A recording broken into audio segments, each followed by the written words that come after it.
He walked barefoot, but his footsteps shook empires. He wept for widows by night and ruled the world by day. This is the story of Umar ibn al-Khattab, the sword of justice, the architect of the Caliphate, and the man whose death even Rome feared. Before revelation changed the desert winds, Arabia was a land ruled not by parchment or law, but by tradition, blood, and pride. Tribes were the states. Loyalty was life. Vengeance echoed louder than morality, and to be respected was to be feared. Mecca stood tall among these tribes, a sacred city governed by commercial power and the nobility of the Quraysh. They were gatekeepers of the Kaaba and caretakers of trade routes, and in this landscape, foundation of fire before faith, was born a man of iron, Umar ibn al-Khattab. Umar came from a strong lineage in the Adi clan of Quraysh. His family wasn't the wealthiest, but it held influence. His father, al-Khattab, was known for his toughness, sometimes crossing into cruelty. From a young age, Umar knew discipline through hardship. He worked tending animals, endured blistering desert labor, and was taught that survival depended on dominance, not sentiment. The Arabia that raised him didn't offer comfort. It demanded resilience. Boys became men because the earth wouldn't carry them if they stayed soft. Despite his harsh environment, Umar didn't grow up crude. He was trained in language, history, and poetry, a prized skill in pre-Islamic Arabia. His speech was sharp, his arguments fierce. People listened when he spoke. He memorized lineages, upheld customs, and spoke not only with fire, but with form. His pride was not just in battle, but in word and position. He grew into a man with broad shoulders and a piercing presence. His physicality made him intimidating. His mind made him precise. In a city where reputation shaped gravity, Umar had orbit, and he carried no shame in protecting the codes of his world. He drank, he fought, he protected the Qurayshi values with the same fervor that later companions would show in protecting the Quran. It was this Umar, forged in tribal fury, that stood ready to oppose any shift that threatened Mecca's structure. And when Muhammad began calling for a singular God, for scrapping idols, for dissolving tribal supremacy into brotherhood, Umar saw not truth, but betrayal. Islam was too dangerous, not only to Mecca's economy, but to its ideology. The Kaaba wasn't just a place of prayer, it was a center of trade. Multiple idols meant multiple tribes felt seen. One God meant exclusivity, unity, simplicity, power stripped from elite negotiations. And so Umar, like many from Qurayshi leadership, became an enemy of this new faith. He mocked its preachers, punished converts, and reinforced sacred customs with muscle. For him, this wasn't evil, it was protection. He thought he was defending Mecca's honor. He believed he was fulfilling legacy. His hatred wasn't blind, it was calculated. And at its peak, it led him to declare he'd end the chaos from its source. He grabbed his sword and set out one day, not to challenge Muhammad's theology, but to eliminate him entirely. But on the way to the Prophet, word reached him. His own sister and brother-in-law had embraced Islam. Infuriated, he turned course and stormed their house.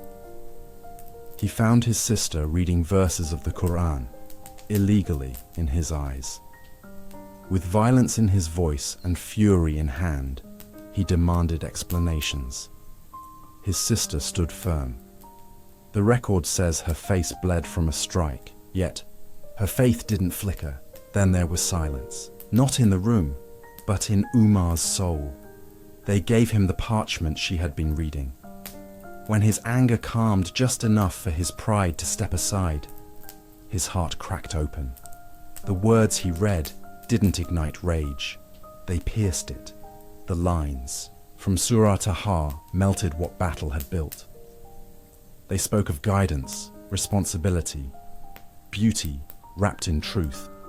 And in that moment, something ancient inside him collapsed. He asked where Muhammad was hiding. He didn't storm in. He walked in humbled, shaken, unfamiliar with the silence within himself.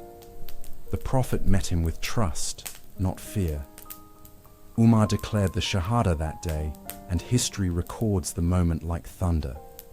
For Mecca, it was a shift in weight. The Muslims hadn't gained another name. They had gained perhaps their greatest sword.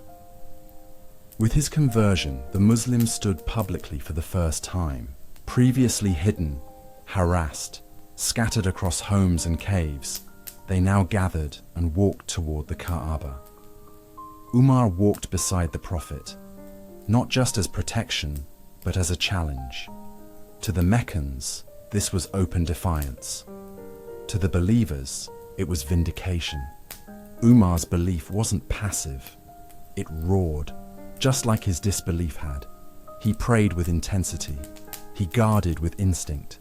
He questioned with purpose. He wept in night prayers and fought with no hesitation by day. He wasn't a man split by faith. He was unified by it. He had only ever known how to live fully. And now, for the first time, that full life was pointed toward God. The Quraysh couldn't ignore him. His rejection of their ways was not quiet shame. It was a frontal assault. They had lost one of their anchors. A man meant to preserve their hierarchy had now become a champion of its dismantling. Umar's very presence in Islam forced others to question their ridicule. If even he could see truth in the Prophet, what were they refusing to see? Ali would say later that Islam's daylight began when Umar entered. The Prophet himself made dua, "O Allah, strengthen Islam with Abu Jahl or Umar." And only one heart responded. The heart once filled with pride, but transformed by humility. At its core, this was more than a conversion. It was a turning point in identity. A man whose life had been charted toward tradition, honor code and pride had been undone not by logic or argument, but by the power of unseen words. And when those words hit, they did not simply inspire, they reconstructed him. From this day forward, Umar's life was shaped by transformation, by the strength to change, and the courage to fall before something higher, even if it cost comfort, status, or certainty. That is how swords turn to shields of justice. That is how enemies become the guardians of mission. That is how Umar ibn al-Khattab, once enemy of Islam, became the pulse that would later command it. And the world had just begun to see what God would carve from the fire that once stood in his way. After embracing Islam, Umar ibn al-Khattab didn't become a follower. He became a pillar in a community that had learned to hide, speak softly, and worship in shadows. Umar's conversion was not just symbolic, it was seismic. He brought with him not only strength, but visibility. From the moment he joined, the Muslims, still a minority, under pressure, stood straighter. And for the first time they prayed publicly near the Kaaba, under the eyes of Mecca's most powerful clans. For the believers, this was more than confidence. It was protection. Some companions would later say, "We were strengthened by Islam with the conversion of Umar," but joining the believers did not mean the struggle ended. The Prophet's migration to Medina marked a new chapter, not of peace, but of survival. Medina became a sanctuary, yes, but a fragile one. Internal divisions, hypocrites, tribal rivalries, and looming threats from Quraysh and their allies meant the believers were constantly on alert. In this environment, Umar's fire became a defense. Where others discussed, Umar acted. When hesitation clouded decision-making, Umar brought clarity, even when it was sharp. He was one of the earliest companions to seek permission for open worship, even when it still attracted persecution. When others feared the consequences, Umar argued, "Are we not upon the truth?" For him, Islam wasn't to be whispered, it was to be lived out loud. Yet, despite this forcefulness, the Prophet guided Umar, not with suppression, but with patience. He recognized that Umar's intensity needed channeling, not extinguishing. As Medina's political tensions grew, Umar stepped into the roles of advisor, protector, enforcer. And when the battles began, he was always in the front lines. At the Battle of Badr, the Muslims were outnumbered, under-equipped, and outplanned. On paper, it was suicide. But Umar stood with the Prophet, ready to defend truth with no illusions of outcome. He didn't fight to win. He fought because he refused to let truth stand alone. In the heat of the battle, he took down leaders from Quraysh, some of whom he had once stood with in Mecca. This wasn't just combat, it was transformation made manifest. Every swing of his sword was a break from his past. Every wound re-solidified his commitment to something greater than tribe or pride. At Uhud, the Muslims saw what loss looked like. After early success, a breach in discipline changed the tide. Arrows rained from behind. Panic spread as Qurayshi forces reorganized and counterattacked. The Prophet was injured. Chaos tore through the ranks. Many fled. Umar didn't. He stood firmly, shielding the Prophet alongside a few companions.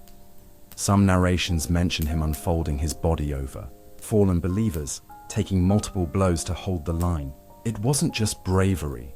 It was a refusal to give up when truth was cornered. Then came Khandak, the Battle of the Trench, a different kind of test. Less about sword and more about patience. The Quraysh and their allies encircled Medina. The far Muslims, advised by Salman al-Farsi, dug a trench that stalled cavalry advances. Days turned into weeks. Hunger spread. Supplies ran low. The Prophet himself tied stones to his stomach in hunger. In that long siege, it was not the sword, but the will that mattered. And Umar's will did not waver. He stood guard shifts through the night. Rallied spirits during exhaustion. When morale dipped low, he griped, but not from despair. His complaints were rooted in love, pushing for strength in the face of exhaustion. But with all of this strength came a temper, strong, instinctive, righteous, but not always tamed. There were days when Umar's reaction flared too hot, too fast. He once raised his voice over a hypocrite spreading lies. Another time, he proposed, immediate execution of a slanderer. The Prophet, with calm, would pull him back. Not because Umar was wrong in intention, but because mercy sometimes had to go where justice wanted to march too soon. Over time, the Prophet molded that iron into something refined. He did not ask Umar to become soft, but to become precise. Anger was permitted, but it had to be just. Reacting with fury had to evolve into responding with integrity. Umar began holding himself accountable. His moments of rage became interspersed with tears, especially when listening to Quran. He would cry in prayer, especially during verses about hell, fearing he would be counted among the damned if he ever misused his power. His temper didn't vanish. It transformed into action guided by fear of God. And though he was a formidable warrior and a bold advisor, Umar continued to see himself as a student. When revelation descended, he listened closely. When the Prophet spoke, he sat in silence. He offered ideas frequently, some of which were accepted directly by the Prophet, like his suggestion regarding the call to prayer, adhan, and others, recorded as instances where Quranic ayahs came down agreeing with Umar. These are known as al-muwafaqat, decisions of Umar confirmed by divine revelation. Yet despite these occurrences, Umar never saw himself as an authority above others. He said, Were it not for fear of Allah, I would have spoken freely in every matter, but I prefer silence over sin. By now, Umar's role in the Ummah had become unshakable. He wasn't just a soldier, he was the standard. He didn't just fight for Islam, he spoke for it, built around it, defended it when it was misunderstood or misused. To the hypocrites of Medina, Umar was a wall. To the enemies outside Medina, Umar was a hammer. But to the Prophet, Umar was a brother, a man whom the Prophet once said, "If there were to be a prophet after me, it would have been Umar," not because of spiritual perfection, but because of consistency in commitment. As the Muslim community deepened its roots in Medina, Umar's presence became more than defensive. It became foundational. He was not only relied upon in matters of battle, but also in matters of faith, law, and governance. The Prophet would frequently include him in shura, consultation. When Quranic rulings had to be applied in real situations, Umar's voice was trusted. His firmness balanced the mercy of Abu Bakr. His directness complemented Ali's precision. It became clear to all that when Umar spoke, it was not from emotion, but from principle. Still, Umar never tried to lead the room. During the Prophet's final illness, when internal uncertainty had begun to stir, Umar refused to let that confusion take shape publicly. When the Prophet passed away and some believed he was merely unconscious, Umar announced to the people that he would kill anyone who said the Prophet had died. His pain erupted not in tears, but in denial and fury. The man who had once withstood the siege of Medina and the siege of Mecca broke before the absence of his beloved messenger. It took Abu Bakr's calm recitation of the Quran, "Muhammad is no more than a messenger," to bring Umar to clarity. Then he wept. Then he sat in silence. It was another transformation, a man of action rendered still by truth. His love for the Prophet was not based merely on loyalty or friendship. It was reverence. That loss rewired Umar's soul. It shifted his energy again, preparing him for the burdens that would fall on his shoulders soon. This change didn't blunt his aggression completely. Sometimes, Umar's instincts made him feared, but he was feared not as a tyrant, but as a benchmark of justice that did not bend. Once, a woman challenged his decision during a khutbah, and he accepted her correction in front of the crowd. He declared, "The woman is right, and Umar is wrong." It was his humility that kept his strength from becoming dangerous. He policed himself before calling others to account. During one expedition, Umar suggested killing a known enemy whose intentions were treacherous. The Prophet said no. The enemy was a spy, yes, but he had made sacrifices in faith no one had. The Prophet chose mercy. Umar retracted instantly. No argument, no revisiting. When the line was drawn, Umar did not cross it. His conscience submitted when truth was made clear. That became the pattern of his strength. It surged, but it submitted. His personality remained forceful but never reckless. He was passionate about justice, but never blind to consequence. He rode a thin line between administrative discipline and spiritual trembling. If he saw a man abusing wealth, he demanded explanation. If someone fell short in prayer, he reminded them with softness. If he sensed injustice, whether in law, marriage, business, or loyalty, he exposed it, first starting with himself. "Hold yourself to account before you're held to account," he would say. Even during the Prophet's life, people would seek Umar's intervention. They knew he carried weight. He could enforce safety. Yet, the Prophet ensured balance. He never let one companion overpower the harmony of the community. He taught Umar that strength was valuable, but it needed companions of gentleness. This is why Umar and Abu Bakr became a legendary contrast. steel and silk. Umar admitted it himself. Abu Bakr is better than me in all matters except courage. The Prophet turned to Umar when the Ummah needed firmness, and he turned him back when that firmness threatened to become rigidity. What resulted over time was a layered man, tough but teachable, loud but willing to be silent, feared by hypocrites, but loved by the truthful. That complexity became a source of respect. After revelation stopped descending, people remembered how many times Quranic verses were revealed confirming Umar's instincts. Yet Umar never used that as a claim to power. He never quoted his own wisdom as law. He deferred to the messenger even after his death. His personal ideas were always submitted to the Book of God and the Sunnah. In this, Umar became an example of authority without arrogance. In years to follow, new Muslims entering the fold often feared Umar, not for his name, but for what it represented.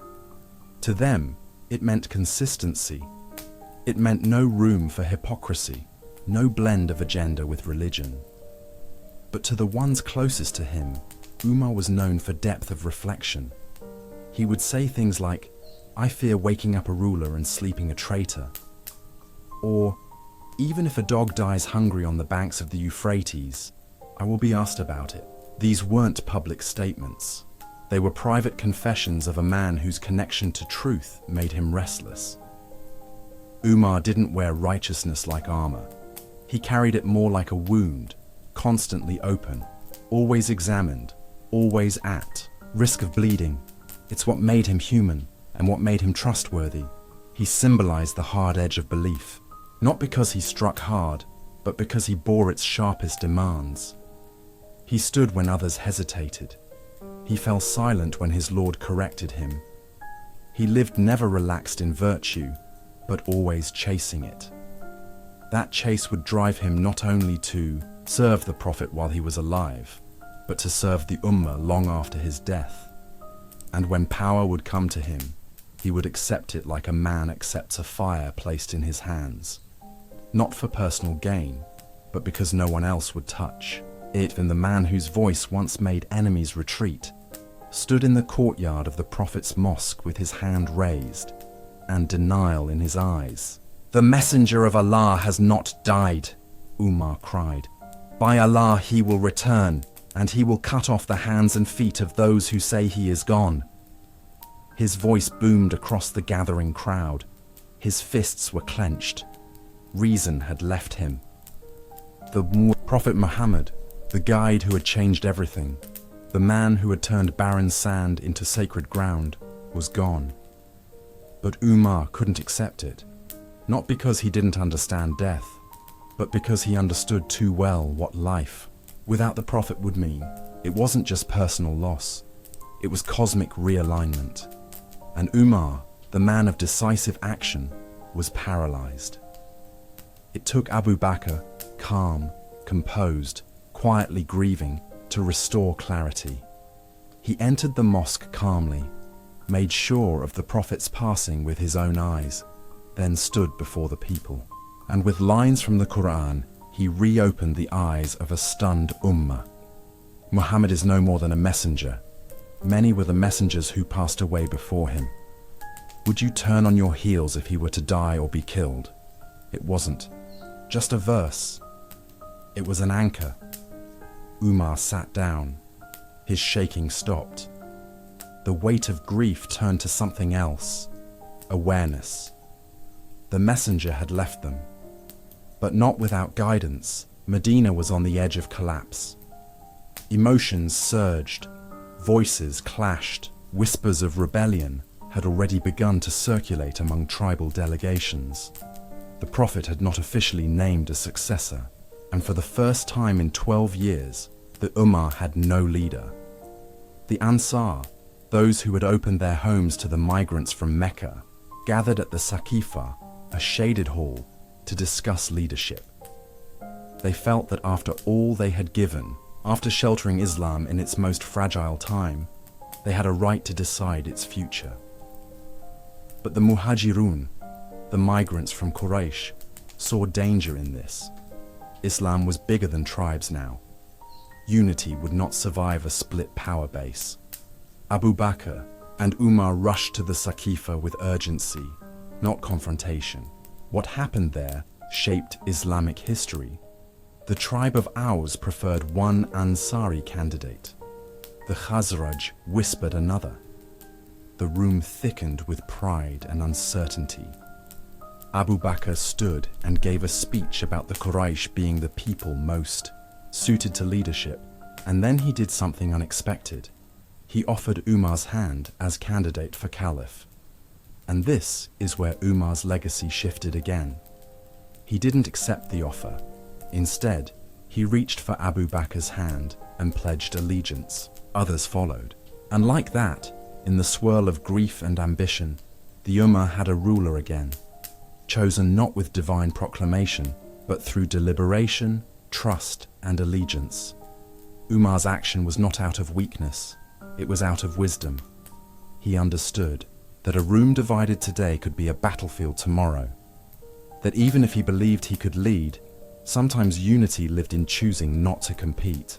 In one narration, he later said, "I feared a great trial would begin if I delayed in accepting Abu Bakr as Caliph." The sword of disunity was sharper than any personal ambition. This decision didn't mean he retreated from influence. During Abu Bakr's caliphate, Umar became indispensable. When the Ridda Wars broke out, tribal rebellions across Arabia challenging the authority of the new state, it was Umar who urged firmness. Some of the companions suggested mercy, negotiation, but Umar disagreed and Abu Bakr echoed him. "By Allah, I will fight whoever separates prayer from zakat." And fight they did. Umar became Abu Bakr's chief advisor, war counselor, and political strategist. The two were opposites in manner. Abu Bakr soft but firm, spiritual but strategic. Umar was direct, sometimes severe, but guided by vision. Together, they stabilized a community that, by all logic, should have cracked under the loss of its prophet. Behind closed doors, Umar executed Abu Bakr's instructions. In public, he defended them. When generals debated who should lead expeditions or how far to push, Umar ensured discipline. He wasn't leading as caliph, but his imprint was everywhere. He helped centralize state functions, organized land surveys, initiated early tax discussions for distributing new resources. He wasn't just protecting the mission, he was preparing its next phase. Still, the prophet's absence never left him. At times he would say, "Every time I stumbled, I would say, 'O Messenger of Allah,' hoping to be corrected. But now that voice no longer answers." In the later stages of Abu Bakr's caliphate, Umar's role became even more pronounced. He wasn't just a political wingman, he was the pillar holding up rapid transformation, ensuring the emotional narrations of the Prophet's mission turned into the administration of a global state. During military campaigns, it was Umar who advised which generals to keep and which to rotate. When Khalid ibn al-Walid achieved victory after victory, it was Umar who recommended his replacement, not out of jealousy, but foresight. He feared that the Ummah might begin associating divine help with one man and not with Allah. When Abu Bakr hesitated over the timing, Umar pressed gently, not for credit, but for creed. The structure of Medina evolved drastically under their combined leadership. Week by week, they transitioned from survival to strategy. Tribal reconciliation moved to revenue division. Battles became campaigns. And the Muslim state, once a persecuted idea, began taking shape on the world stage. Yet through all of this, Umar's loyalty to Abu Bakr remained absolute. He never overstepped him, never opposed him in public, but in private, their debates were known. On issues of forgiveness, taxation, succession, or war, They argued passionately, but never divided. Abu Bakr began to age rapidly. Illness crept into his frame like a warning. He saw the empire's breath growing heavier and understood it couldn't be passed into weak lungs. And so came the final consultation, choosing a successor. It was not a secret vote or tribal council. It was Abu Bakr, after long thought and counsel, selecting Umar with confidence. Some companions expressed concern. Umar was harsh, they said. His strength might stifle hearts. But Abu Bakr replied, "His strength is because mine was soft. And when the burden of leadership settles on him alone, he will balance himself by it." It was not favoritism, it was insight. Abu Bakr trusted in the steel beneath Umar's personality, knowing that what others saw as hardness was, in essence, devotion uncompromised. So when he brought Umar before the people and told them that he would be their next Caliph if God willed, the room fell quiet. Then slowly, follows of allegiance formed. The transition was made. When Abu Bakr died, Medina fell into mourning again. But this time it didn't slip. It didn't scatter. It stood, not because grief had vanished, but because structure had been preserved. And in the house of Umar ibn al-Khattab, the next morning, nothing changed. There were no banners in the streets, no throne, no sense of crown or conquest. Only a man, older now, wiser, still trembling at the trust placed upon him. He had seen how the Prophet ruled, with simplicity and clarity. He had watched Abu Bakr govern, with mercy and stability. And now, the sword of justice had been placed in his own hand. But he didn't raise it in triumph. He lowered his head and asked Allah to shield him from arrogance. What many saw as a giant of faith, Umar himself only saw as a servant. He began his caliphate with a speech, stunning in its mix of strength and humility. He told the people, "If I do right, help me. If I stray, correct me. Know that the weight upon me today, had it been placed upon the mountains, they would have cracked beneath it." This was not political flair. It was fear transformed into duty, and it was the final piece of the post-prophet puzzle. From the shocking moment of denial in the masjid to the fierce logic at Saqifa, from the battlefield orders beside Abu Bakr to the silent tracking of state finances, Umar had gone from follower to founder of justice. He wasn't just the next name, he was the bridge, the one who caught the Ummah mid-collapse, held it in place, and then quietly, confidently moved it forward. It was never about filling the Prophet's shoes. It was about protecting the footprint, so others could stay upon the path. And that's what Umar did. Umar never asked for it. He didn't plan for it, campaign for it, or even prepare for it. And yet, it came for him.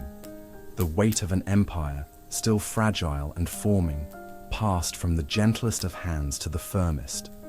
When Abu Bakr fell ill, the world knew a transition was near. His strength had waned, his skin had thinned, but his mind was clear. He gathered his closest advisors. There was no prophet this time to appoint the next leader, no revelation to confirm it. This decision belonged to men. And Abu Bakr, after prayer and deliberation, nominated Umar ibn al-Khattab. The suggestion struck fear in more than a few hearts. "Umar," some companions whispered, "is he not too harsh?" The man who struck quickly, the man who rarely smiled, the man whose presence once made even the bold hesitate. But Abu Bakr met those concerns simply. "His harshness was with me, but it will soften when he holds power alone, and none is stronger in truth." So with a tongue that trembled more than it preached, Abu Bakr announced to the Ummah that after his death, Umar would be their Caliph if they so agreed. And they did. One by one, they pledged. The day Umar stood before the people officially as the new commander of the faithful, he was not proud. He was terrified. His speech reflected not the triumph of a new ruler, but the tremor of a man who knew too well what waited ahead. "O people," he said, "I have been placed over you, though I am not the best among you. If I do well, help me. If I do wrong, correct me. The weak among you is strong before me until I return his right. And the strong among you is weak before me until I take the right from him. Obey me as long as I obey Allah and his messenger, and if I disobey, you owe me no obedience." With those words, the tone of power changed. Umar inherited not a kingdom, but a trust, and he treated it as such. He lived in the same small house, wore the same coarse clothes, ate the same basic meals he always had. His sword was still by his side, but now balanced by the pen and scrolls of statecraft. He forbade royal titles, disliked ceremony, refused walls or guards to protect him from the people. His governance began not with pageantry, but with reform. His first major priority was restoring purity to public resources.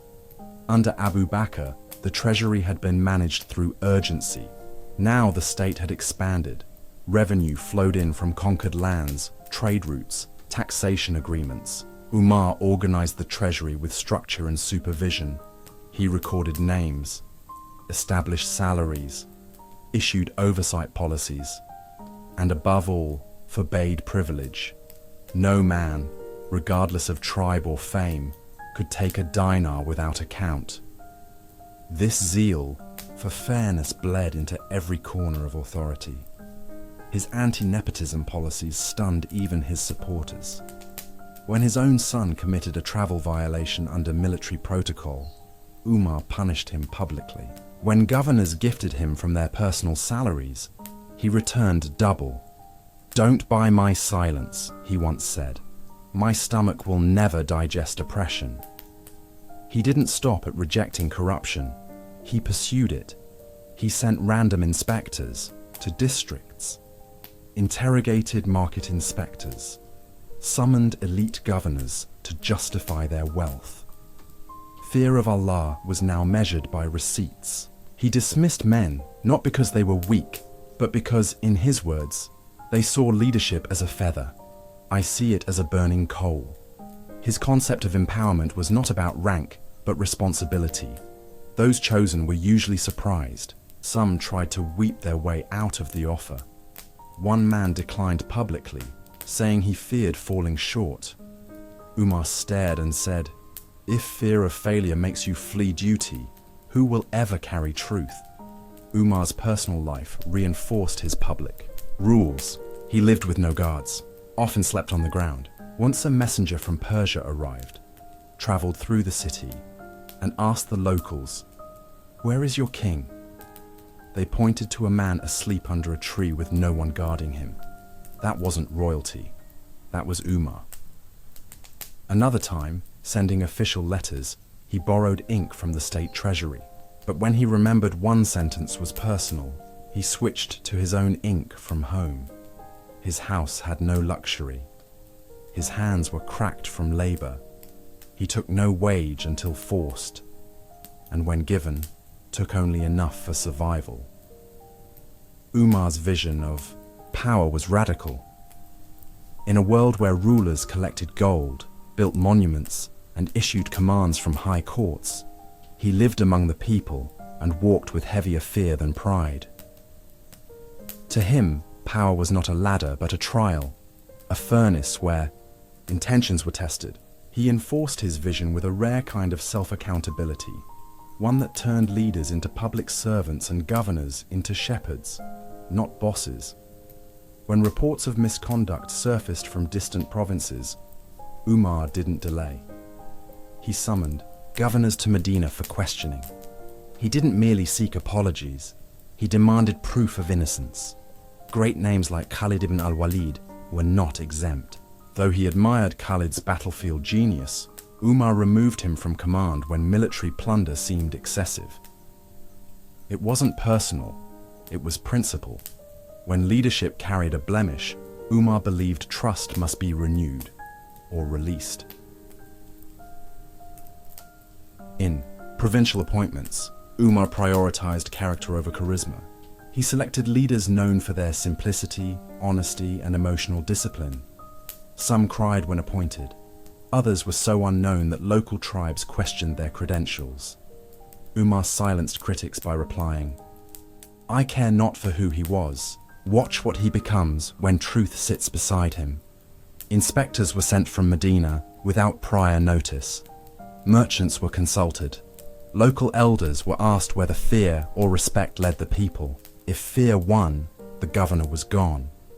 Umar reorganized the state's finances by creating what would become the foundation of the Diwan system, a bureaucracy that recorded stipends, tracked revenue, and catalogued every household's needs. Widows began receiving state income. Orphans had guardians appointed via registry. Non-Muslim citizens, or dhimmis, were offered safety in exchange for tax, and even their needs were logged to make sure policies weren't just built for believers. Umar believed in the Quranic ethic of "do not let the hatred of a people prevent you from justice." And justice, in his view, didn't start in battle. It began in the books. He once said, "The ruler who sleeps while his people are hungry will never sleep in peace." And he applied it ruthlessly to himself. He would tour the city streets at night wrapped in a simple shawl, checking for cries, looking for smoke from late-night cooking pots. One night, he found a woman boiling, stones over fire just to calm her starving children. She thought no one would come. He returned with food on his own back, no guards, no aides, and cooked for them himself. One companion offered to carry the burden. Umar rejected him and said, "Will you carry my sins on Judgment Day?" Such acts weren't politics. They were principles. He never allowed one standard for himself and another for the ruled. During a famine, he banned meat and oil, even from his own table. Residents noticed his skin darken from malnourishment. Yet, he lectured no one about patience. He simply lived it. These values rippled far. Governors who attempted to recreate palatial homes were ordered to tear them down. Wealthy officials who wore rare fabric abroad were corrected. "You were sent to represent humility, not advertise empire," he reminded them. His diplomatic messengers were briefed not to boast, but to listen. Treaties were written in Arabic, but explained in local languages. Trade policies received legal structure. Tax rates were monitored to prevent abuse. And when cities like Jerusalem, Homs, and Aleppo surrendered, it was under terms designed to preserve dignity, not conquest. Through every reform and reconstruction, Umar's central philosophy remained fixed. Leadership is a trust. Khilafah to him was not a title, it was an amana, a responsibility for every hungry child, every delayed judgment, every unguarded border. He feared standing before Allah more than he feared foreign powers. When people praised him, he rebuked them. "Say nothing good about me until you know how I end," he warned. He knew that the moment a ruler begins to enjoy his own image is the moment he loses his connection to reality. He delegated with precision. His letters to governors still survive in fragments, each instruction a thesis on justice. He wrote to Abu Musa al-Ash'ari, ordering him to make the courts accessible to the weak, to treat litigants equally regardless of wealth. "Justice," he wrote, "is sweeter in silence than in verdict. It is heavier in waiting than in speech." He wasn't interested in speed. He was obsessed with sincerity. Even in conversation, he trained his companions to challenge him. "Don't follow me blindly," he said. "If I go astray, correct me." One man rose and raised his sword and said, "If you ever turn, we will straighten you with this." Instead of punishing him, Umar replied, "With men like you, the Ummah is protected." This was not false humility. This was a man who truly lost sleep, not over policy failure, but over moral collapse. He once walked past a broken wall and asked whose duty it was to rebuild it. When the name came, he said nothing. But the next day, the wall was already under repair. No order had been given. Just the presence of Umar was enough. He created a culture, not a campaign. And that culture of responsible, God-fearing governance became the foundation of what would become the golden era of the early caliphate. Umar remained reluctant until the end, not because he lacked vision, but because he always knew that true power is the kind that dares to be doubted. For him, rulership was not measured in admiration, but in how many people could sleep at night knowing they were safe, heard, and treated like equals before Allah. When Umar took the mantle of Caliph, he wasn't handed a stable region. He was handed a spark on dry land. Arabia had only recently unified under Islam, but its borders were surrounded by empires that had ruled for centuries. One to the east, the Sassanid Persian Empire, ancient, rich, and proud. And to the west, the Byzantine Roman Empire, disciplined, tactical, and still licking its wounds from previous conflicts. Neither imagined that a desert-born system of belief, led by men who preyed on dirt and carried water on their backs, would soon punch through the doors of their cities. Under Umar's leadership, what began as scattered skirmishes turned into a series of calculated large-scale campaigns, less about loot and more about lasting presence. The Prophet had laid the spiritual foundation. Abu Bakr had defended it against rebellion. Now, it was Umar's task to sustain it, expand it, and preserve it from within, while battle pressed from all sides. The Eastern Front was brewing with energy.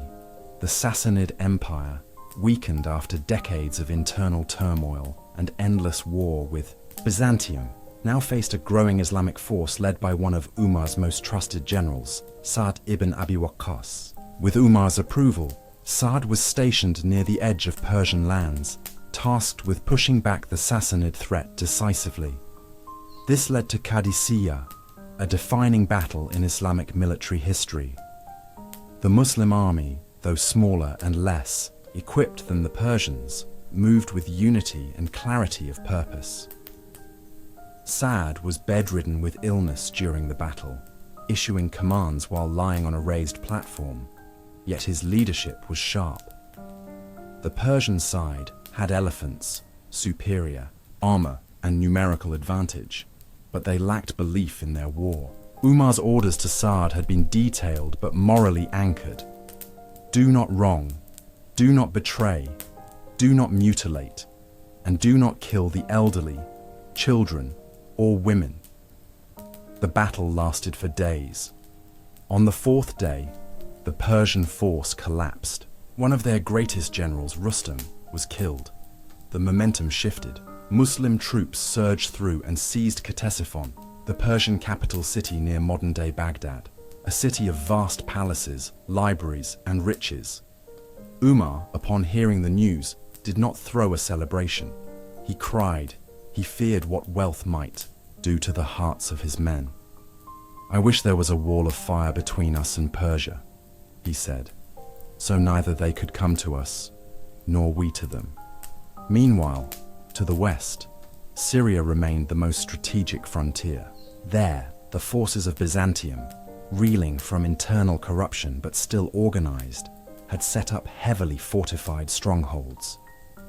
Umar leaned on generals like Khalid ibn al-Walid, Amr ibn al-As, Abu Ubaidah ibn al-Jarrah, and Yazid ibn Abi Sufyan, leaders not only of war, but of character. The Arabs fought with simplicity, small formations, desert tactics, mobile cavalry, but those tools, in the hands of men who believed they were servants of a cause greater than themselves, began overwhelming traditional imperial lines. Each city taken required not only force, but diplomacy. It was not enough to seize land. Umar wanted cities held by their hearts. Damascus was one such conquest, besieged by Muslims, defended by loyal Roman Christians.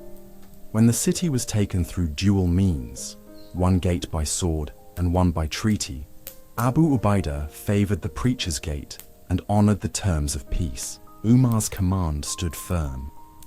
If a city surrendered on terms, every promise must be kept. And so, the houses were left untouched, the churches remained standing, and protections for life and property were granted to all people. The enemies of Muslims were forced to reconsider who were these conquerors who prayed through the night and returned tax after war if they couldn't provide security. As the campaign expanded toward Jordan and northern Syria, the Roman army organized a full counteroffensive. The battlefield would be the open plains near the Yarmouk River. Umar, far from the field, entrusted the expedition to his generals. This moment defined one of the core traits of Umar's expansion strategy: trust in leadership beneath him. He didn't micromanage from Medina. Instead, he empowered his commanders through values-based frameworks supported by detailed plans. His letters were filled not with glory-seeking demands, but questions of justice. When the Muslims achieved a massive victory at Yarmouk, pushing back the Byzantine army significantly and essentially ending their dominance in Syria, news of the battle reached Umar slowly. There was no instant communication, and when he heard it, he didn't leap to, "I celebrate." Instead, he thanked Allah in sujud and reportedly wept. He knew what victories could do. He had seen how power corrupts. He gave instruction after instruction. Be humble, treat the defeated with dignity, fulfill every treaty signed. In each city, Homs, Aleppo, Chinasrin, and eventually Jerusalem, the same method echoed. Letters were sent first. Terms were offered. If leaders accepted, the city was spared. There was to be no destruction for pride's sake. When cities surrendered, Umar ordered full lists of their rights documented to prevent local abuses. By now, non-Muslims began to see Muslim presence not as occupation, but as transition. And surprisingly often, local Christian and Jewish leaders preferred Umar's governors over Byzantine officials who taxed without fairness. One of the most remarkable military and political moments in Umar's caliphate came not through a battle, but through a request. As Muslim forces pushed closer to Jerusalem, the city's Byzantine leaders signaled willingness to surrender, but on one condition. They would only hand over the keys to their city to the Caliph himself. It was an unusual request. Most conquests involved local deals or general-led treaties. This was different. They wanted to see the man whose name had traveled farther than his army. Umar agreed. He journeyed from Medina to Jerusalem, not atop a royal parade with clergy and coins, but with one servant and one camel. They shared the ride in turns. He wore ordinary clothes, his cloak patched. At one point, it was the servant's turn to ride, and Umar walked holding the camel's rope. As they entered the outskirts of the city, some Muslims suggested he switch position. They thought it looked inappropriate, not fitting of a caliph entering a historic city. Umar refused. "We are a people whom Allah honored through Islam. If we seek honor elsewhere, he will humiliate us," he said. When he entered Jerusalem, he met the city's patriarch Sophronius. The terms of surrender were recorded respectfully and enforced. With balance, the people of the city, including Christians and Jews, were guaranteed full safety for their lives, property, places of worship, and processions. It became known later as the Covenant of Umar, a landmark in the ethics of Islamic governance. When invited to pray inside the Church of the Holy Sepulchre, Umar declined. If he prayed there, he feared later generations might claim it as a mosque. He prayed outside instead, and centuries later, a small mosque would be built in that spot, not to replace a church, but to remember restraint. This style of leadership carried through every military decision Umar made. Soldiers were forbidden to cut trees, harm animals unnecessarily, burn crops, or terrorize civilians. He issued direct protocols: no killing of women or children, no looting, no forced conversions, no destruction of religious sites. Troopers were ordered not to steal from the spoils of war. Battlefront property was documented and divided according to clearly established rules. He held even victorious soldiers accountable. Behind these breathtaking expansions, territories, stretching from Persia to Egypt, stood Umar's unmatched approach to logistics and morale. Wars are not won only by heroism, but by structure. Umar directed the building of roads, water stations, post offices, and communication riders to relay messages across vast new regions. He assigned leadership responsibility by competence, not lineage. He created border garrisons that remained after conquests, not to dominate, but to stabilize. Fearful of wealth corrupting hearts, Umar prevented soldiers from settling in newly conquered cities too soon. He didn't want them distracted by luxury or tempted to soften justice in return for favors. Instead, he kept camps outside city walls, fostering the discipline of fighters and the integrity of governance. His understanding of expansion was rooted in stewardship. When Egypt eventually fell under Muslim authority, it too was taken more through persuasion than force. Amr ibn al-As led that campaign under Umar's guidelines, offering favorable terms and minimal bloodshed. The pyramids and churches were not destroyed. The existing administrative systems were examined and, when functional, kept in place. Economics were not upended overnight. Instead, treaties merged old with new.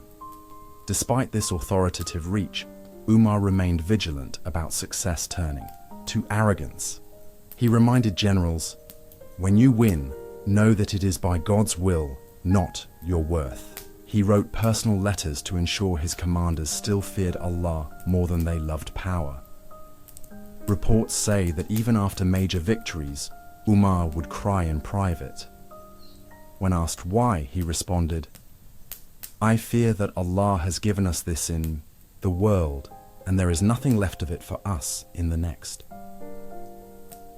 Much of the non-Muslim population under Umar's rule began to seek Muslim protection not from conversion, but from fairness. Stories circulated of Umar judging equally between Muslims and non-Muslims, cancelling taxes during famine, and returning the jizya when Muslims were unable to protect their subjects.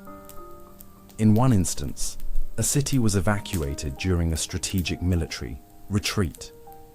Umar's commander returned the tax money to the local people with the message, "We accept jizya in exchange for your protection. Since we can no longer protect you, we will not take your money." The people, shocked, prayed for the Muslims' return. Umar led a military expansion the world hadn't seen in its scale from such humble beginnings. But he redefined what conquest could look like. Not the spread of arrogance, but of values. Not the stamp of an army, but the reach of a system guided by restraint. He never rode in to inspect victory. He never accepted monuments in his name. Yet his name marched across 3 continents, carried not by monuments, but by method. And behind every sustained victory was a man still praying at night, still fearing hell, still asking Allah to accept what he gave and bless what he took away. The surrender of Jerusalem wasn't written in war. It was written in patience.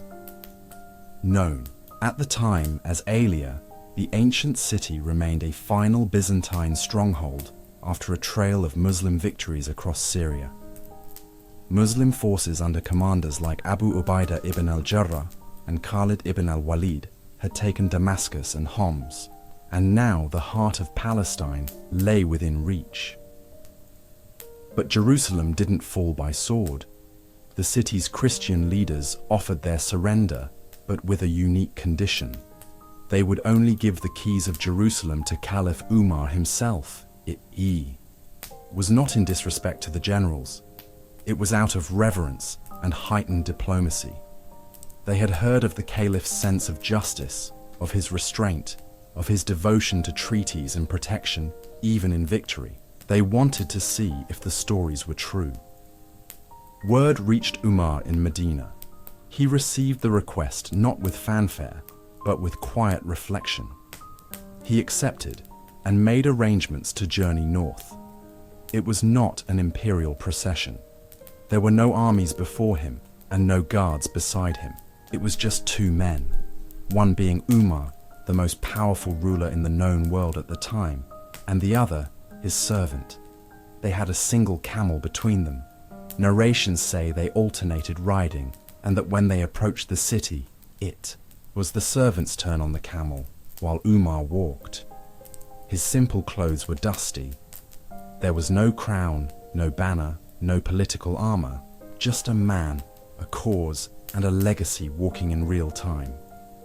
As the Muslim and Christian leaders gathered at Jerusalem's gates, a few among Umar's entourage grew nervous.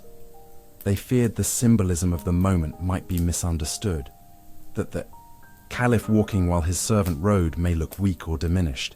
They urged Umar to swap places, to mount the camel, but he looked at them calmly and replied with words that remain carved in the conscience of leadership forever. We were a people whom Allah honored through Islam. If we seek honor in anything else, Allah will humiliate us. That was not humility as performance. That was clarity, and it defined the moment before the gates opened. The Christian patriarch, Sophronius, met Umar and led him through the city. One ruler walking beside another, not as conqueror and captive, but as two administrators of civilizations shifting under the weight of history. As they walked, the patriarch showed him the Church of the Holy Sepulchre, the revered Christian site believed to house both the place of crucifixion and the tomb. When the time for prayer entered, Sophronius offered Umar the space to pray inside the church. It could have been a moment of prestige, of symbolism, of shared devotion, but Umar declined. He stepped outside instead and prayed nearby on open land. His reason was not rejection. It was preservation. Umar feared that had he prayed there, later generations might use his act as theological justification to convert the church into a mosque. He wanted to send a different message. Indeed, the same message he carried from the beginning. Islam expands not by erasing the faith of others, but by guaranteeing its space under justice. That small act, one footstep sideways, preserved Christian access to one of their holiest sites and contributed to centuries of coexistence in a city whose streets have cradled prophets, poets, battles, and betrayals. In the location where Umar prayed later stood Masjid Umar, not over a church but beside it. Umar spent several days in the city. During this time, he moved with precision and purpose.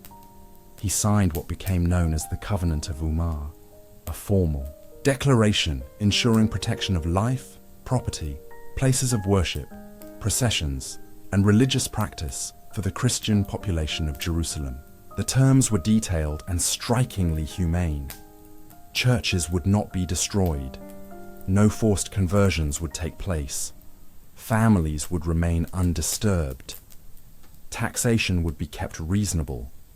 Religious leadership would be retained. It was unlike typical conquest treaties of Byzantine and Persian empires, where defeated populations were often displaced or absorbed.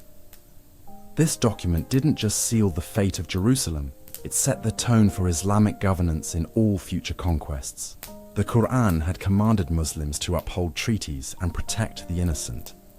Now, in Jerusalem, those commands materialized into an agreement whose echo can still be felt in legal and interfaith discussions to this day. For the people of Jerusalem, the arrival of Umar was more than a shift in rulers. It was a test. They had lived under Byzantine rule for centuries. They knew imperial taxes, church-state entanglements, and divisions between sects. But this new leadership, wrapped in simplicity and discipline, felt different. The people were not evicted from their homes. Their churches were not repurposed. Their clergy were not imprisoned, and their rituals were not ridiculed. They were treated as citizens, not spoils of war. Umar walked their streets not as an emperor, but as a guardian. He set no throne in place. He held no ceremonies of dominance. His authority came not from titles, but from the sharp lens of accountability that guided every step he took. He met with community leaders to understand the economic needs of the city. He established measures to regulate taxes fairly and ensured that the jizya collected from non-Muslims was not a tool of humiliation, but a mutual agreement rooted in protection. He reminded his administrators that the covenant they signed was not just ink on parchment. It was deen, a matter of their standing before Allah. Historians, both Muslim and Christian, record the event as one of the most civil and principled transfers of power in ancient history. There was no plunder, no rhetoric of religious superiority, no forced tears from a defeated people, just the careful, quiet transfer of stewardship from an exhausted empire to a newly risen community that held itself to divine ethics. After completing his responsibilities in the city, Umar began preparations to return to Medina. He didn't linger. He could have extended his stay, allowed artists and poets to memorialize his arrival, allowed his name to be stitched into the skyline. But power never anchored Umar. It only passed through him.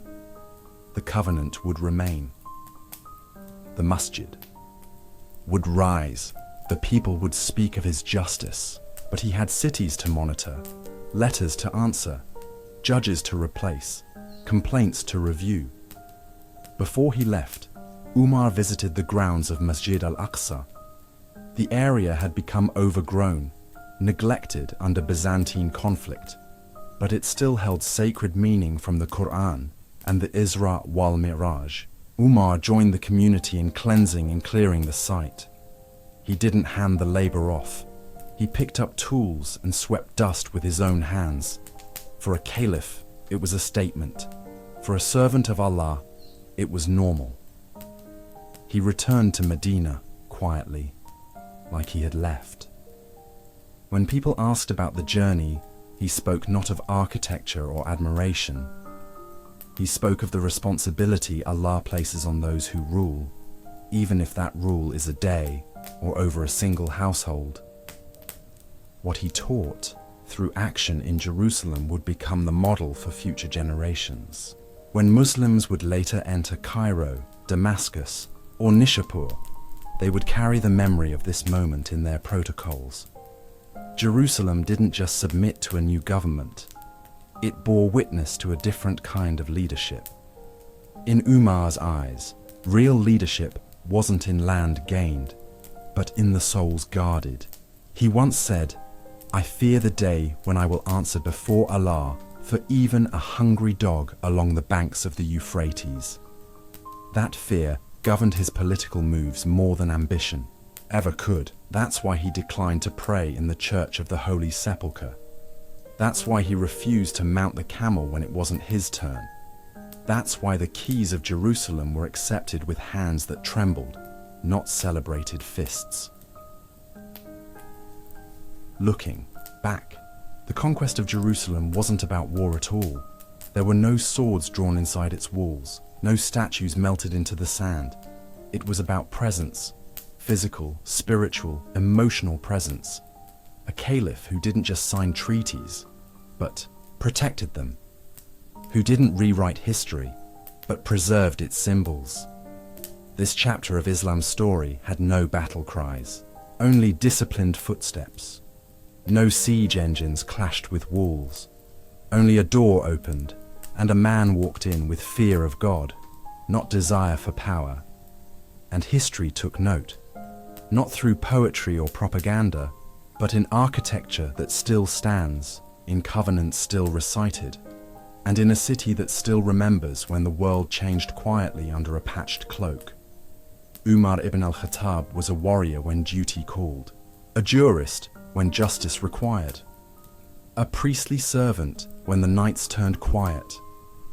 And yet, perhaps his most lasting title came from clay, coin, and code. He wasn't only the commander of the faithful, he became the architect of a civilization. While conquests filled maps, it was Umar's reforms that filled lives. Quietly, brick by brick, law by law, Umar transformed the young Islamic State into a structured polity, one that could breathe beyond bloodlines and tribes, and serve believers and non-believers alike. At the center of this transformation stood the Diwan system, the earliest bureaucratic framework of the Caliphate. As wealth flowed in from territory after territory, it became clear that mere verbal agreements and ad hoc distribution were no longer sustainable. Umar created a segmented system to catalogue every eligible citizen: men who fought in battles, the families of those who died, the poor, the elderly, and even non-Muslims under protection. The treasury, Bayt al-Mal, was no longer a collection box. It was a state organ. Salaries were assigned based on need, proximity to the prophet, and contribution to the community. Revenue from jizya and kharaj, land tax, was documented and managed. For the first time in Muslim history, the state had record-keeping, allowances, stipends, and civilian payrolls. But administration for Umar wasn't just financial, it was spiritual. He saw governance as service, not dominance, and nowhere was that more apparent than in his justice system. Rulings were not tribal negotiations anymore. They were legally standardized procedures. Judges were appointed across regions. Complaints could reach Medina from Egypt, and Umar would send instructions or visit personally. He demanded that a judge's door remain open to all. If a rich man entered with guards, the poor were to be admitted side by side, not humiliated by delay. Evidence had to speak louder than reputation, and the Quran louder than tribal loyalty.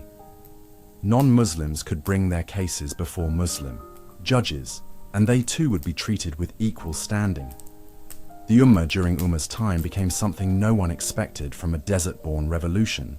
It became a welfare state. In the past, leaders collected, Umar gave, widows were placed on pension. Every newborn Muslim child, boy or girl, was assigned a stipend. Orphans were assigned caretakers with state-sponsored support. Food storage warehouses were built along trade routes for use during drought or famine. Grain was distributed during shortages from state-owned reserves. The state became a guardian rather than a taker. Umar himself would carry wheat and flour at night, roaming the outskirts of Medina, seeking firelight from tents and strangers. He didn't ask for their names. He asked if they had eaten, and when they hadn't, he fed them, and he stayed until the children slept. What made these policies revolutionary wasn't that they were compassionate, it was that they were institutionalized. Generosity wasn't left to individual charity. The system itself was designed to anticipate human vulnerability. If a farmer's land yielded less due to weather, his tax would be reduced. If a soldier's family lost him in battle, his salary wasn't ended. It was transferred to his children until they matured. And when conquered lands were folded into the Islamic State, Umar didn't allow seizure and replacement with Arab elites. Instead, he preserved local governance and farming rights, ensuring that respect for land ownership, ethnic diversity, and cultural integrity remained intact. Urbanization under Umar grew not from luxury, but from necessity governed by justice. Cities like Kufa and Basra in Iraq and Fustat in Egypt were not just garrison cities, they were centers of trade, law, and education. As more people entered Islam and others chose protection under it, civic life expanded. Umar's insistence on simple mosque designs ensured funds weren't wasted on ornament. His instructions for city foundations revolved around access to water, clean markets, fair taxation, and secure rest stops for travelers, and he didn't manage these reforms from a palace. He walked the street. He rode no royal chariot, no corrupted. Guards formed a barrier between ruler and people. He prayed in the same masjid as laborers. He arrived at the market without warning. When a mother complained that meat prices were unaffordable, Umar didn't issue a decree. He simply said, "Then make do with what is cheaper. Will the market obey my wish, or do we obey what Allah has made flexible?" His rule was not soft, it was strategic. But strategy was infused with submission to Allah's will. At night, his rounds through Medina were neither symbolic nor political. They were accountability drills, totally unannounced. He once saw a child crying because his mother had no milk to feed him. The next morning, she was on the state register, receiving aid. This wasn't theatre, it was theology, enforced through governance. Umar's cities were not designed to impress. They were built to function. He oversaw the layout of new capitals like Kufa, Basra, and Fustat with the eye of a man who understood both geography and human need. His directives were practical. Build the mosque in the center, surround it with the homes of scholars and governors, allocate space for markets, caravan rest stations, and water infrastructure. Divide urban plots fairly among settlers and ensure no one tribe builds outward unevenly to create imbalance. Streets had to be wide enough for 2 camels to pass one another comfortably. Housing was encouraged to remain simple, so no man would think himself above another. With every new city came new complexity. The populations were diverse: Arabs, Persians, Egyptians, Syrians, Jews, Copts, and others. Instead of imposing homogeny, Umar ordered his governors to ensure local customs were respected as long as they didn't contradict basic justice. He prohibited forced conversions. Non-Muslims were to be taxed fairly and protected absolutely. They pay jizya so that we protect them. If we cannot protect them, we have no right to take it, he declared. This wasn't just rhetoric, it was enforced. To ensure governors adhered to his values, Umar implemented a system of ongoing reviews. Every official was periodically audited for wealth. If a man appointed as governor entered office with basic means and was later found with new homes, clothing, or livestock unexplained, he was summoned and investigated. The onus was on the governor to prove lawful gain. If not, the assets were returned to the public treasury. Members of his own family were not exempt. His own son was once removed from office for misconduct, and Umar made no excuses. "If my own arm broke justice," he said, "I would cut it off." Public welfare was another cornerstone of his rule.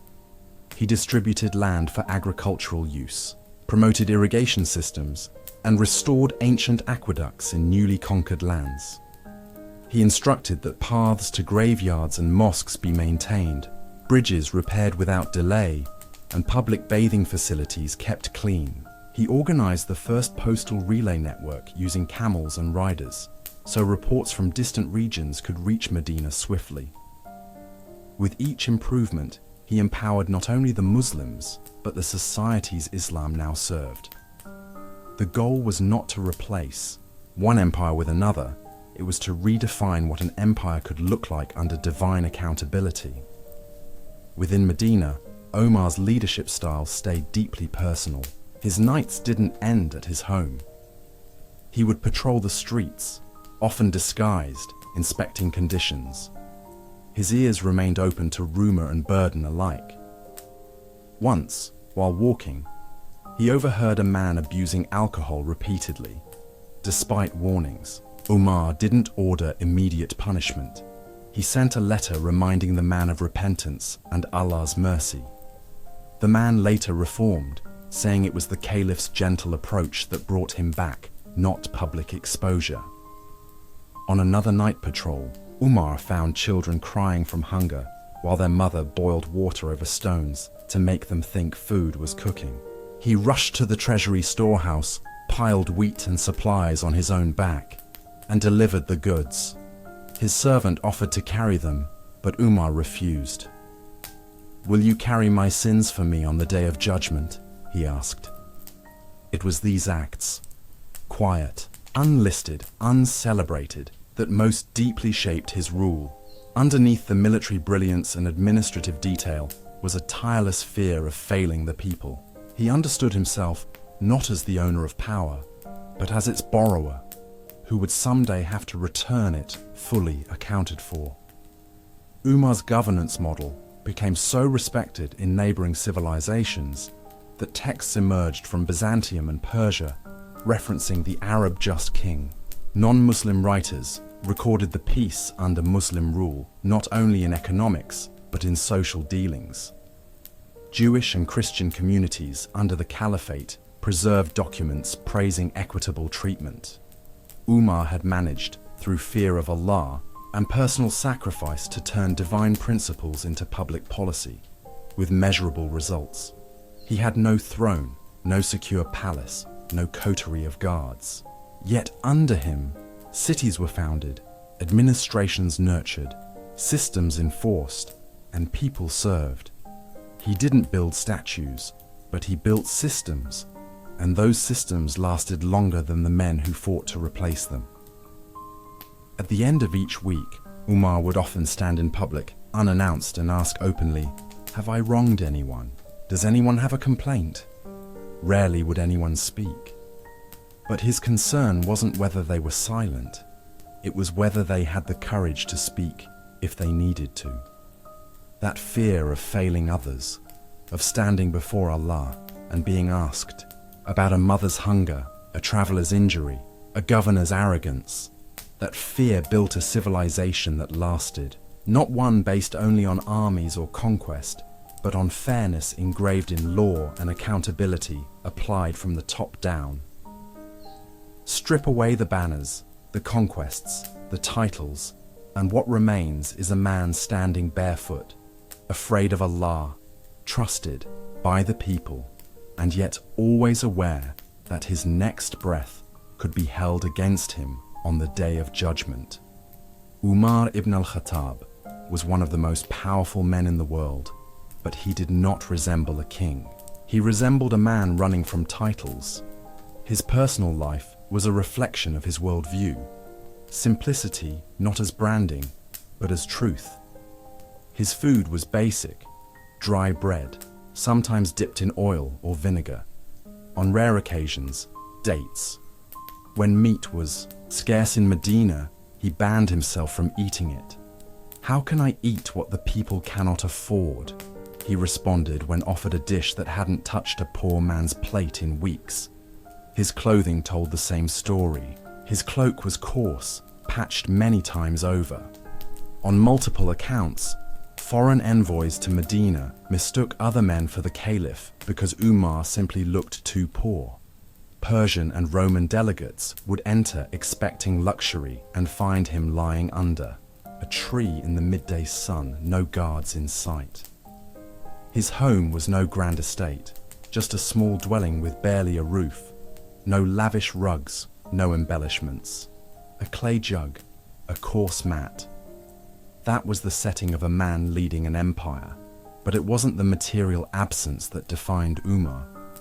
It was how closely his life orbited around the people at the bottom. He didn't wait for reports. He walked. At night, he would leave his house unaccompanied and patrol the streets. He believed accountability didn't live in palaces. It lived in alleyways, at empty cauldrons, under the sighs of unseen widows.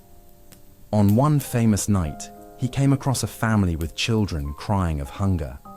The mother was boiling water over, stones to give them hope that food was coming. Umar ran back to the treasury himself, loaded sacks of wheat on his back, and went directly to the family. When his companion asked to carry the sack for him, Umar said, "Will you carry my burden?" on the day of judgment. That night, he cooked the meal with his own hands and didn't leave until the children laughed in sleep. Even outside hardship, Umar didn't isolate himself from the common people. If there was a dispute in the market, he would arrive first. If someone was missing from the mosque, he noticed. If someone avoided his gaze, he asked why. His leadership wasn't external, it was embedded.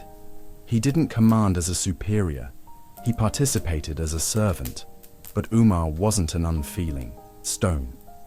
He had emotions that burned fast. His anger was not small.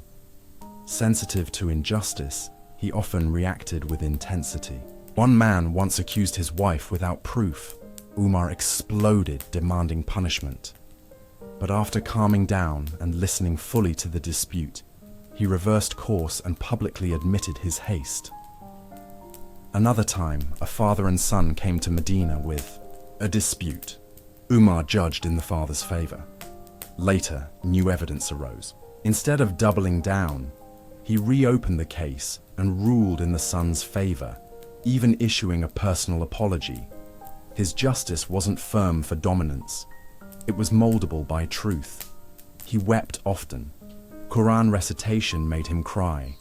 He feared hypocrisy in himself more than error in others. In khutbahs, his tone could shift from commanding to trembling without warning.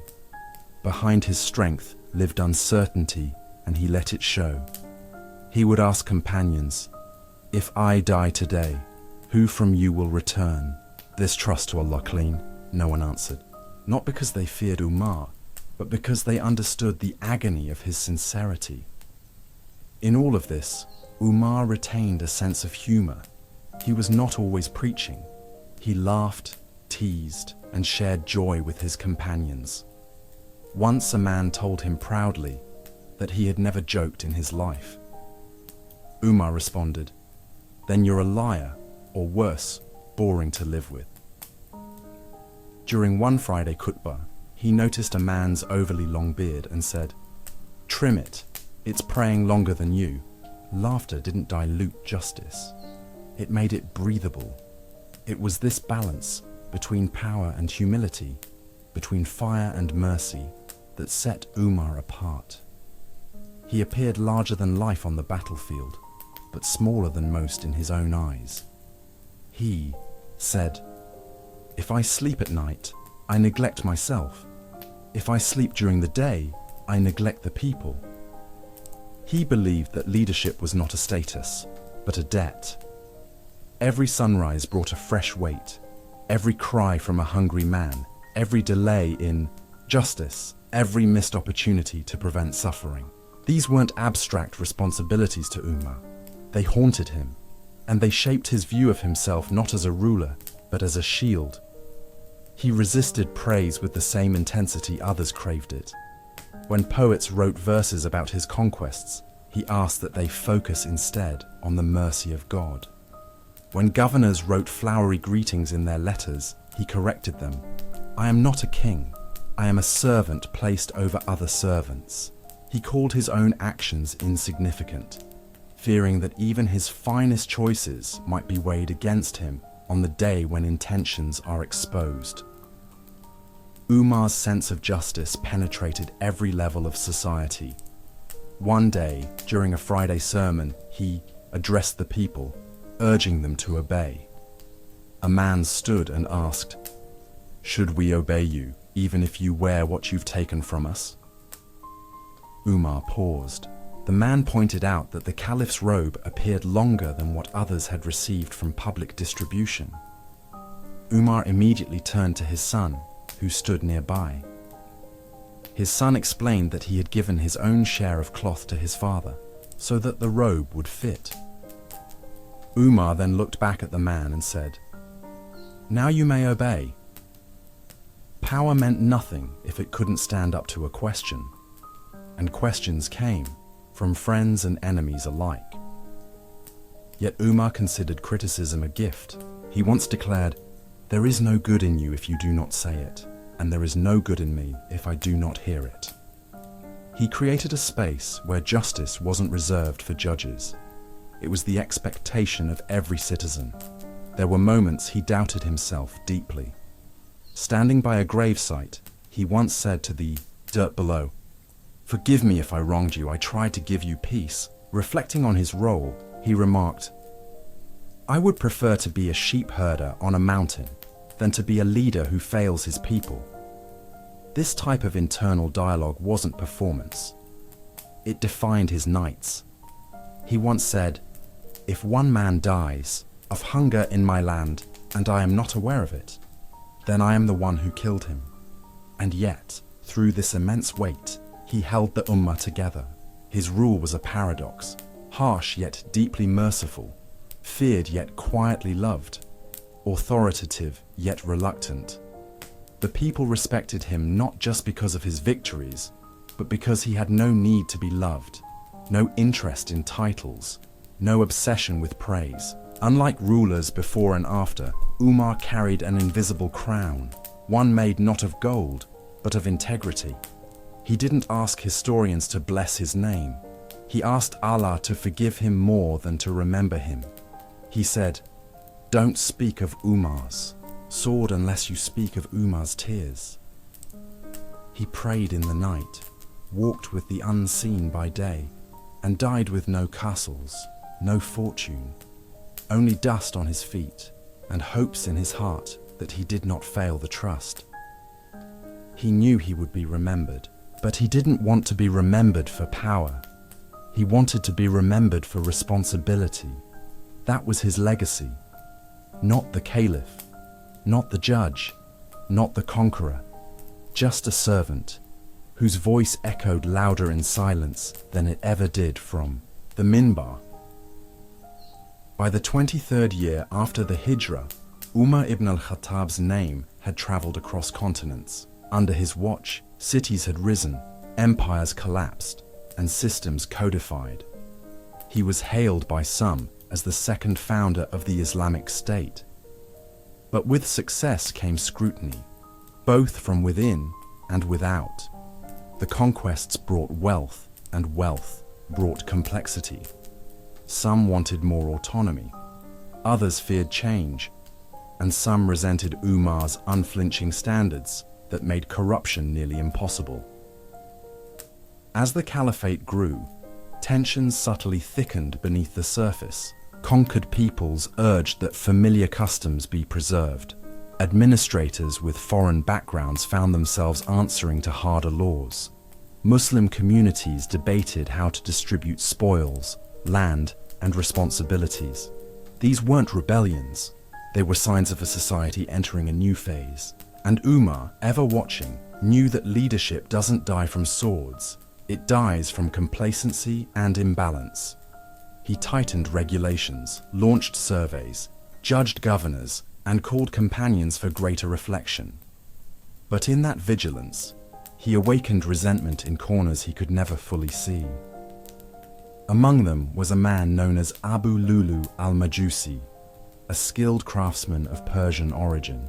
Brought to Medina as a slave under the companion al-Mughira ibn Shu'bah, Abu Lulu, by many accounts, was frustrated. He considered the tax placed upon him by his master unjust. He demanded an audience with Umar to change the terms. Umar, consistent and fair, did not cancel the tax, holding that it was within reason. That singular interaction may have been the last spoken link in a chain of frustration, fanned by personal loss, empire collapse, and identity fracture. For Abu Lulu, who came from the fallen Persia, Umar represented not just a leader, but a system that had erased what he once belonged to. His anger boiled quietly, his plans scorched in silence. Umar had no guards. He didn't hide in protection. His love for walking among the people never faded, even when their numbers reached into the millions across empires. On the 27th of Dhul Hijjah, year 23, AH, Umar woke before dawn and walked toward the mosque in Medina. He was leading Fajr prayer. The masjid, quiet in the blue-black morning, filled slowly. Rows formed. The blessed stillness of pre-sunrise prayer settled across the room. As he began to lead, with the words of the Quran echoing in his voice, Abu Lulu stepped forward through the rows. Concealed in his robe was a double-bladed dagger soaked in venom. He struck, again and again. The narration says it was 6 deep wounds, ripping through the Caliph from the back and side. Blood poured down. His white cloak, Umar collapsed, but did not shout. His face turned pale. And as he fell, he instructed Abdur Rahman ibn Auf to continue leading the prayer. Even while bleeding between life and death, Umar prioritized the Salah. The Ummah would not pause, even if time itself had. The people moved. Quickly, some chased Abu Lulu, who slashed at others on his way out. He wounded several and killed a few. Then, when cornered, he took his own life. Umar was carried to his home, pale and silent, his wound pressing against cloth too thin to absorb what was coming. Physicians were called, placed milk and honey on his lips. It exited through his side. The wound was fatal. He knew this. And when his consciousness returned, he asked, "Who stabbed me?" They answered, "Abu Lulu." And Umar whispered, "All praise is due to Allah, who did not make my death at the hands of a believer." These words revealed his deepest worry. It was never his personal safety that frightened him. It was the unity of the Muslims. A blow from within would have meant a crack that could poison generations.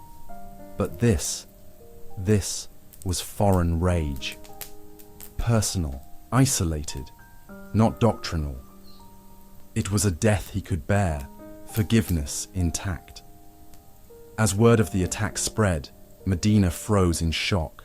The man who had taken the Ummah through its most transformative era, who expanded its borders from the deserts of Arabia to the gates of Persia and deep into Roman lands, now lay quiet, soaked in blood and breathing his final days. Yet even on the brink of death, Umar wasn't absorbed in himself. His first question was not about his injury, but about the prayer. Did the people complete the Salah?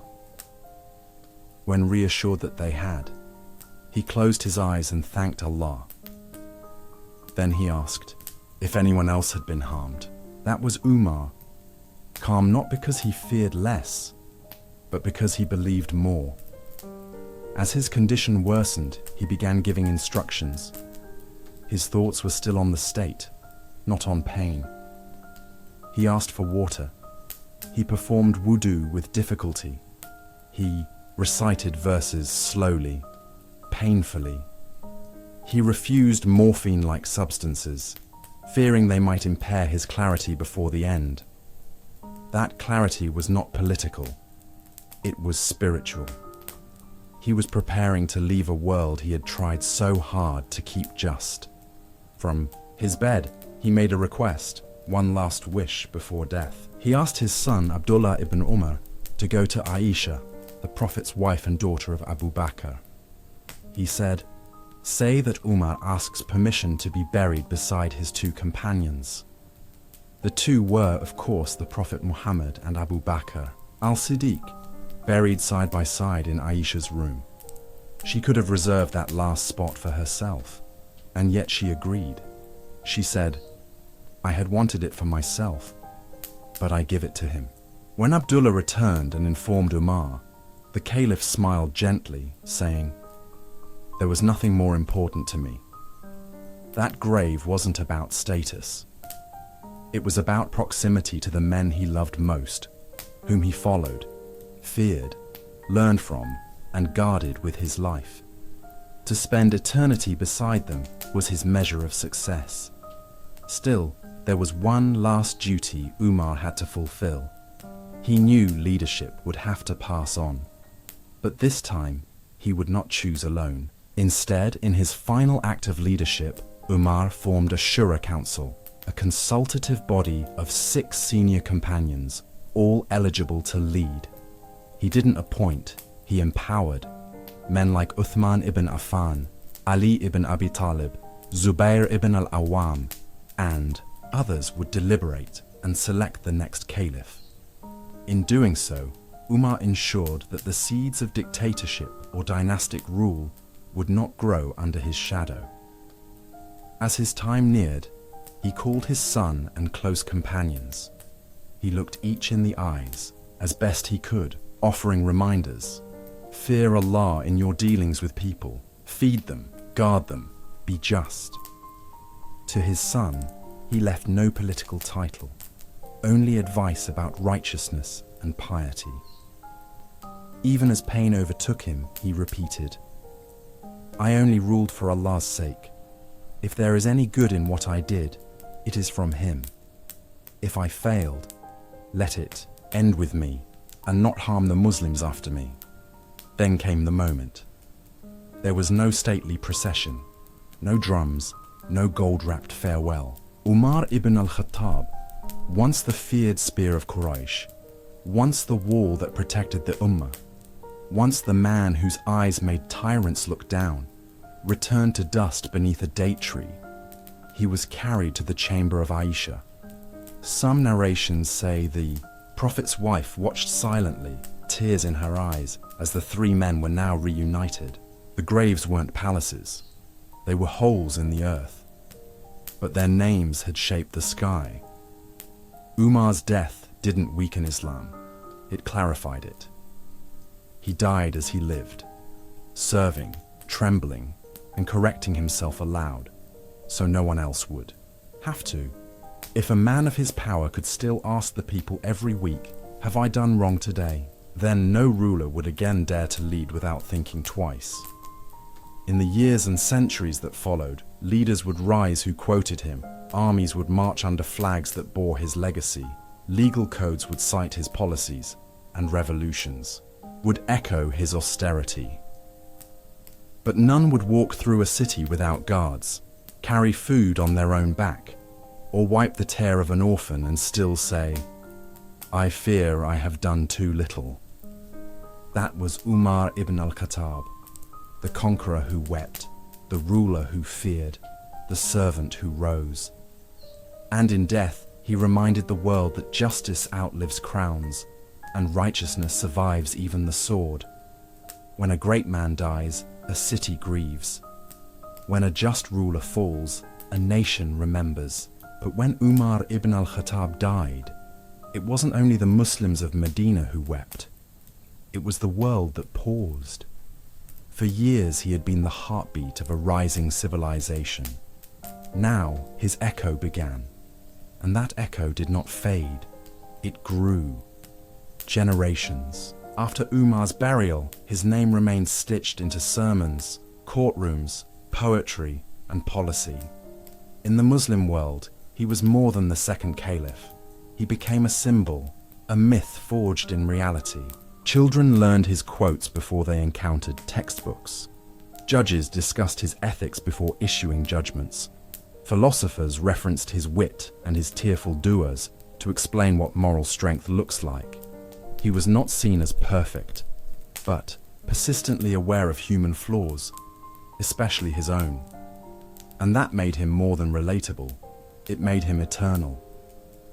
To the Sunni tradition, Umar is one of the greatest men in Islamic history, second only to Abu Bakr in closeness to the Prophet. Among the rightly guided caliphs, he is lauded for his governance, his legal order, his protection of the Sunnah, and the expansion that stabilized Islam as a world power. His simplicity, even as a ruler, and his moral vigilance are ideals in Sunni literature, not just as history, but as standards. The books of Hadith record hundreds of moments where the Prophet praised him, where Umar's opinions aligned with Quranic revelation, or where his character influenced decisive battles. In the Shia tradition, the early caliphate is represented through a more complex lens. The events following the Prophet's death, the issue of succession, and the political tension between Fatima, the Prophet's daughter, and the first caliphs, including Umar, form a divergent historical thread. And yet, in spite of this difference, even within many Shia sources, Umar's bravery, sincerity, and service to the Muslim Ummah are acknowledged. Scholars have debated his policies, scrutinized his decisions, but seldom has his personal integrity or raw dedication been flatly denied. He is still the man who wept when Ali, R.A., disagreed with him, still the ruler who walked at night, still the servant of Allah who ruled like a man burdened rather than a man crowned.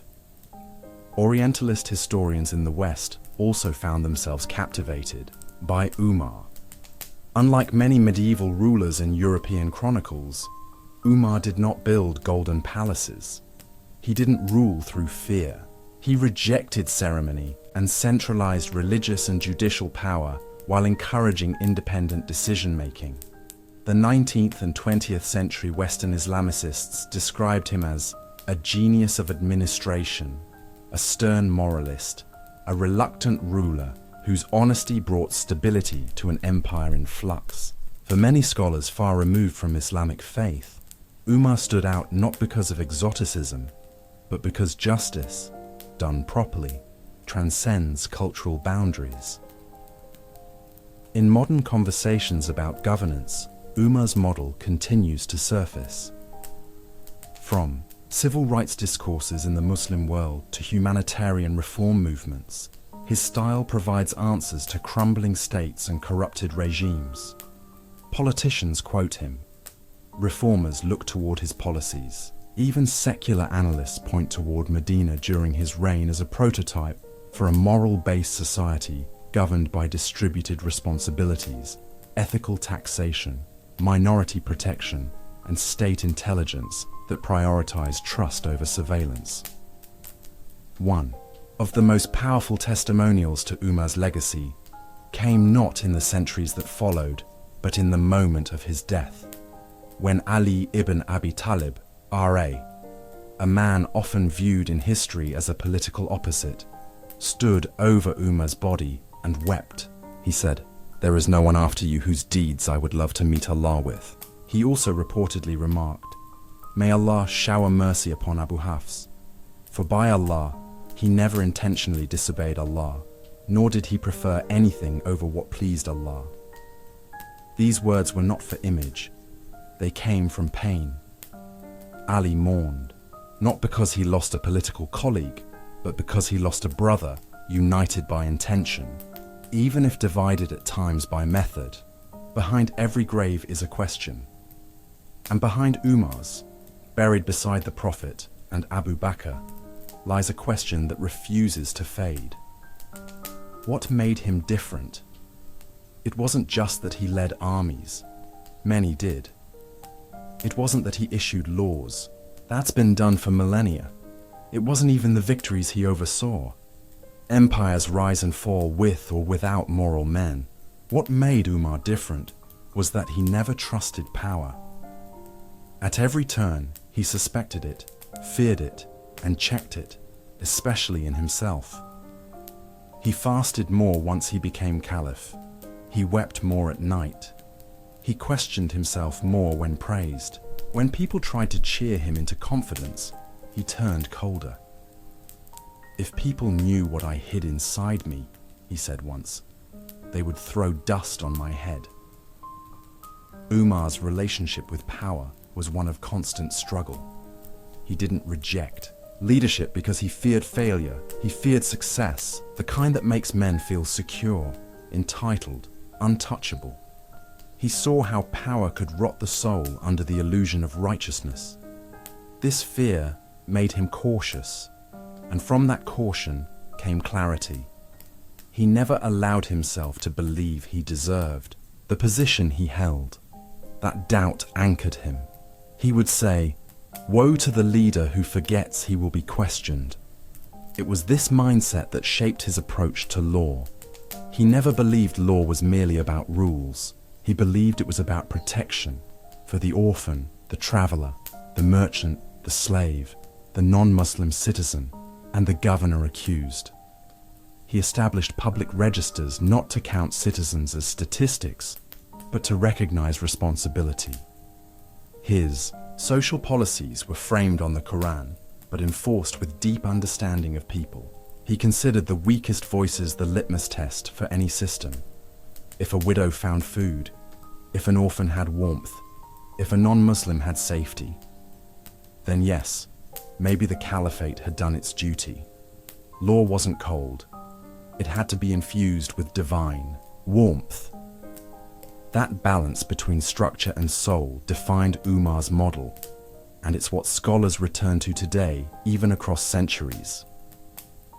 Historians agree that during Umar's rule, the foundational structure of the Islamic world was born. What Abu Bakr preserved by courage, Umar built by vision. City names still alive today carry his mark. Kufa, Basra, Fustat, Damascus as a state center. Not just as war trophies, but socio-political cause. And within those cities, hundreds of thousands followed the protocols he put in place. The Diwan, for administration, Hakam for judiciary, Bayt al-Mal for treasury governance. But perhaps his most beautiful contribution was humility institutionalized, where the highest had no excuses and the lowest had the Caliph's ear at any hour. Narrations speak of his regular practice of walking Medina streets at night, looking for lamps on in homes of the needy, or tents outside the walls. He wasn't hunting criminals. He was finding complaints before they became crimes. Once, when told a governor was corrupt, he replaced him before investigations even completed, because even public perception mattered. And if news turned out false, he apologized publicly. His legacy continues not just in books or lectures, but in the Muslim conscience.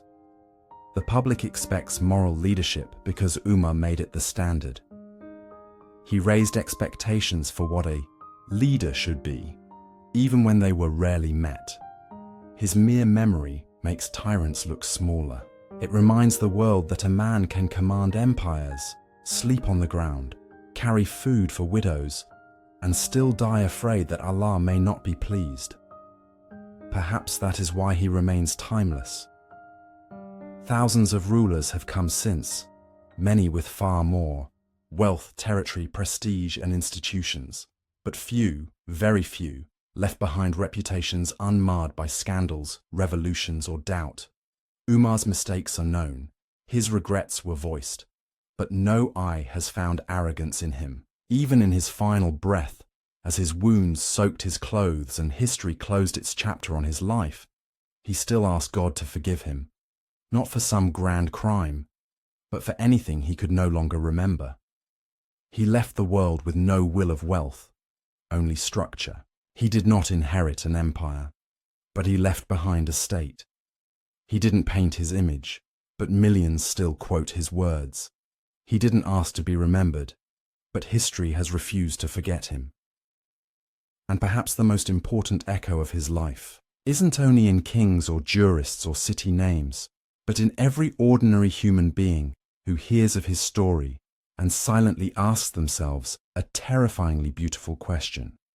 What does it mean to be so powerful that you fear it more than anyone else? That was Umar ibn al-Khattab.